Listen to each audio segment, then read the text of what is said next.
Bienvenue à toi dans cette nouvelle vidéo, c'est un plaisir de te retrouver aujourd'hui et dans cette vidéo on va parler de confiance en soi, une thématique, un thème dont Dale Carnegie a beaucoup présenté les louanges dans cette volonté, cette capacité à pouvoir parler en public et cette anxiété sociale que les gens peuvent vivre dans le fait de parler en public. Dans cette vidéo on parle de tout ça, donc reste très attentif jusqu'à la fin puisque j'aurai en plus un petit cadeau à partager à la fin de cette vidéo. Aussi, avant qu'on se lance, je t'invite à apprécier cette vidéo pour m'encourager à continuer ce travail de partage régulier.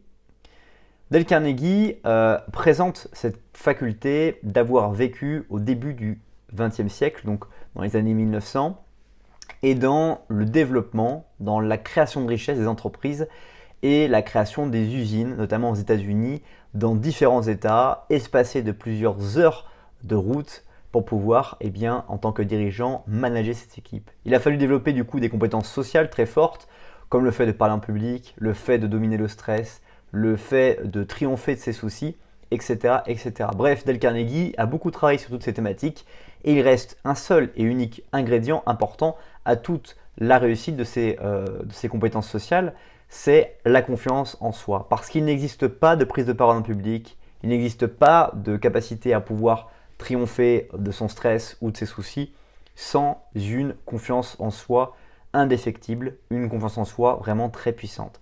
Et dans cette vidéo, j'avais vraiment envie de te partager les astuces que j'ai pu découvrir dans ma pratique des méthodes de Dale Carnegie et qui vont te permettre de pouvoir avoir une vie beaucoup plus agréable, de pouvoir te développer personnellement, mais aussi et surtout prendre sa vie véritablement en main. Une thématique très importante pour chacun d'entre nous quand parfois on se sent un peu perdu, désœuvré et que l'on a envie que les choses se passent beaucoup mieux que ce que nous vivons actuellement. Alors l'estime de soi et la confiance en soi, ce sont des choses qui sont extrêmement liées. L'estime de soi, c'est considérer que ce que nous savons faire est une vraie valeur ajoutée, a un vrai impact sur le monde. Aujourd'hui, de plus en plus, les nouvelles générations ont cette faculté, cette volonté de ressentir qu'elles ont un impact sur les choses et sur les organisations dans lesquelles elles travaillent. Et c'est extrêmement important de ressentir cette valeur ajoutée, de ressentir en fait que son travail a un impact positif. Et ça, l'estime de soi va permettre aussi de créer et de développer la confiance en soi, qui sont deux choses légèrement différentes, puisque la confiance en soi, c'est cette capacité que nous allons pouvoir laisser notre esprit nous permettre d'agir dans des circonstances dans lesquelles nous savons ou nous ne savons pas que nous allons réussir à avoir un résultat probant, un résultat qui nous convient. Donc, partant de cela, l'idée de la confiance en soi, c'est de chercher comment on peut être heureux, quelles que soient les incertitudes dans la vie que nous rencontrons. Quelles sont les certitudes que nous avons qui nous permettent de vraiment être heureux. Et à partir de là, de continuer à les renforcer, à les faire progresser pour éviter le burn-out, cette capacité que nous n'avons pas à pouvoir considérer qu'à un moment, nous devons dire non et que c'est un non qui est réel. La confiance en soi, c'est avoir le courage de prendre le taureau par les cornes sans savoir si on va pouvoir rester assis sur le taureau en lui tenant les cornes jusqu'à la fin de son déambulement absolument violent. Et donc, c'est de prendre cette prise de risque. Prendre cette prise de risque, c'est le courage. D'ailleurs, j'aime parler de Les Brown, cet influenceur américain, qui dit que le mot courage, parce que le mot courage se dit courage en anglais, que le mot courage vient du mot cœur, que ça vient du cœur, que c'est vraiment plus puissant que simplement une idée que l'on peut avoir dans l'esprit, mais que c'est vraiment au fond de nous-mêmes et qu'on a envie d'avancer et qu'on trouve le courage de faire quelque chose. Je n'ai pas le courage ou j'ai le courage d'affronter mon anxiété sociale, par exemple, c'est quelque chose d'extrêmement intéressant. Avoir le courage va permettre de pouvoir gérer la pression.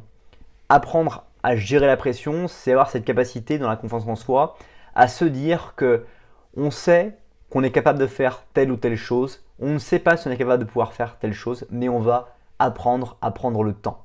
La pression n'est simplement qu'un niveau d'énergie qu'il va falloir être capable de pouvoir libérer dans un temps donné. Et parfois, on considère que le temps qui nous est imparti est insuffisant, alors que très souvent, il est largement suffisant pour pouvoir ancrer nos croyances, ancrer notre personnalité, dans la capacité que nous allons pouvoir être d'être impactants. Donc ça demande d'avoir une notion du temps et de la performance extrêmement forte, d'avoir la capacité notamment de pouvoir apprendre à dire non à des choses qui ne sont pas importantes pour avoir davantage de temps sur les vrais projets qui vont être importants et sur lesquels on ne veut pas avoir une pression trop forte.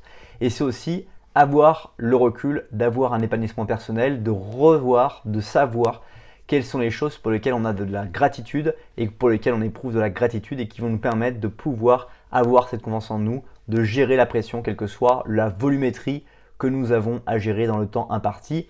Et parfois, on se met des contraintes dans l'espace-temps, de considérer qu'il faut faire les choses tout de suite et maintenant, alors qu'on peut les faire plus tard, mais en les planifiant. Pas en les oubliant, mais en les planifiant, c'est important de le faire. La confiance en soi, c'est aussi un état d'esprit de vouloir ne pas se laisser acculer dans le coin du ring comme un boxeur qui perdrait le courage ou la confiance en lui du fait qu'il puisse gagner parce qu'il se laisse dépasser par ce qu'il voit extérieurement de la situation et non pas par ce qu'il a intérieurement comme capacité, comme ressource pour pouvoir faire face à cette incertitude du boxeur face à lui qu'il ne connaît pas mais pour lequel il peut avoir un répondant, une réplique absolument adaptée s'il prend le temps de trouver ses ressources intérieures. Donc ça demande une bonne connaissance de soi, connaître ses victoires, connaître ses réussites, connaître les ingrédients personnels qui font qu'on va avoir beaucoup plus d'énergie, beaucoup plus de confiance en nous et beaucoup plus de capacité à faire face au niveau d'incertitude dans les environnements que nous allons fréquenter. Et ça, c'est aussi quelque chose d'extrêmement important, cet état d'esprit, cette connaissance de soi qu'on va pouvoir développer. Alors ça passe profondément par les affirmations positives qu'on va se véhiculer régulièrement. Ça ne t'a pas échappé, mais nous pensons constamment. Nous répétons des schémas de pensée chaque matin, chaque midi, chaque soir. Nous répétons des modes de routine que nous avons dans notre vie. Et l'objectif, ça va être de créer des affirmations positives qu'on va se répéter chaque jour. Des choses sur nous qui sont vraies, que nous nous disons à nous-mêmes et qui vont nous permettre de toujours maintenir un niveau de confiance minimum, médian, pour que nous puissions faire en sorte que nos journées soient les plus prolifiques, les plus agréables possibles. Et ça, c'est extrêmement important de garder en tête cette volonté de s'affirmer des choses positives et de venir écouter son monologue intérieur et de venir l'améliorer, le contrer et chercher à le stimuler, le passer dans un mode positif qui va nous servir plutôt qu'au contraire nous desservir. Cette capacité à travailler sur son langage intérieur va nous permettre d'éviter de faire face au burn-out. Burn-out, c'est cette émotion négative du sentiment qu'on est dépassé et qu'on n'a plus assez d'armes, assez d'énergie, assez de ressources pour pouvoir vaincre tout ça. C'est aussi pouvoir faire face à la peur avec des phrases qui vont nous nourrir contre cette peur. Je suis capable de pouvoir sauter en élastique, je suis capable de pouvoir faire des choses. Si on a peur par exemple du vertige, je suis capable de grimper à l'échelle, je suis capable de regarder les choses telles qu'elles sont, je suis capable de pouvoir monter chaque marche de cette échelle quand j'ai peur par exemple du vertige. Bref, je suis capable de. Aussi, c'est reconnaître l'amour. Je suis reconnaissant pour l'amour que mes parents me portent, pour ma famille, pour les concessions qu'ont fait les proches qui sont autour de moi. J'ai de la reconnaissance par exemple pour ces personnes avec qui je travaille qui m'aident parfois même sans que je le demande. Toutes ces reconnaissances, cette gratitude qu'on va avoir cette capacité à se le remémorer encore plus quand on va être proche de ces personnes-là. Et ça va augmenter notre niveau de bonheur, notre niveau de satisfaction. Donc c'est quelque chose d'extrêmement très fort. Autre moyen aussi de pouvoir se développer personnellement et de travailler cette confiance en soi, c'est de regarder des vidéos de motivation, comme il y en a maintenant beaucoup sur YouTube, sur les différents médias que tu peux consommer, et de chercher à regarder profondément, de prendre 3 minutes, 5 minutes et de regarder les images, de écouter les mots qui sont prononcés, ça peut être en anglais avec sous-titres en français ou en français directement, et de vraiment se bibiner de ces paroles, de ces capacités que vont avoir ces personnes à nous partager. Et puis aussi, enfin, pour avoir une très forte confiance en soi, il faut garder le meilleur. Le meilleur de ce qu'on a vécu et de se remémorer régulièrement l'attitude dans laquelle on a été et comment on a réussi à donner cette performance aussi importante dans les environnements que nous fréquentions.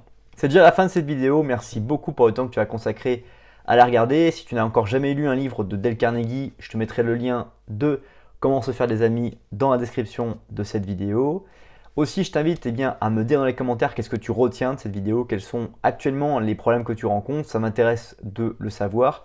Je te réinvite à apprécier la vidéo, t'abonner et à partager ce contenu. Enfin, si tu veux découvrir d'autres cadeaux, je t'invite à découvrir mon blog responsabledaffaires.fr dans lequel tu découvriras différentes astuces, différentes techniques des personnes qui m'inspirent et qui sont vraiment inspirantes pour progresser dans le niveau de confiance en soi. Passe une bonne suite de journée et je te dis à bientôt pour une prochaine vidéo.